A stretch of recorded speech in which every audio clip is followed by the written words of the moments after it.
Hindi napigilang maglabas ng sama ng loob ang buting may bahay ni Senator Tito Soto na si Helen Gamboa tungkol sa mga naging pambibintang di umano ni Ann Juliana sa senador. Wala di umanong utang na loob ang aktor at dating host ng Itbulaga na si Anjo sa kabila ng mga samot-saring mga itinulong ni Tito Sen sa kanyang buhay sa pamamagitan ng pagbibigay ng mga maraming oportunidad sa showbiz, lalong-lalo na sa Itbulaga na kinukpopro ito ni na Tito, Vic and Joey ng halos 2 dekada. Ayon kay Helen, kung may problema man raw si Anjo sa pinansyal na mga pangangailangan, bakit daw mahihiya itong lumapit sa kanyang asawang si Senator Tito Soto o sa kahit sino man kina Vic at Joey De Leon dahil hindi naman daw magdadalawang isip ang mga ito na bibigyan ng mga tulong sa anumang paraan.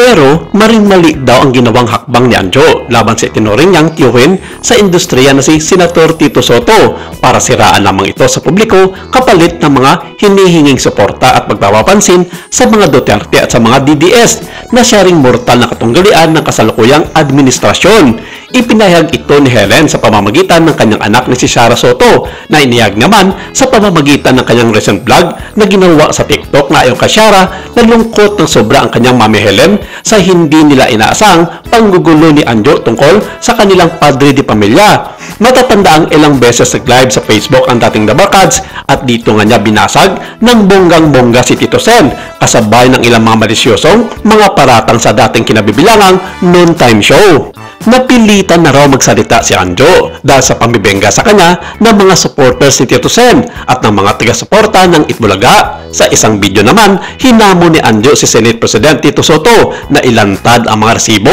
na magpapatunay na binibigay nga talaga nito ang lahat ng kanyang mga sweldo sa mga scholar tulad ng pangako niya noong panahon ng midterm elections campaign. Last Sunday, November 2, muli na naman nag-live si Ann Juliana kung saan ibinuking niya ang tungkol sa umano'y sindikato sa loob ng Itbulaga na may ginagawa umanong hindi maganda. Sabi niya, "Kayo po ang nangako na yung sweldo nyo ibibigay nyo sa mga mahihirap na nag-aaral na mga kababayan kaya siguro maglabas na lang kayo ng resibo. Ilang taon na lang, ilalatag ko na kung ano talaga nangyari dyan sa Itbulaga.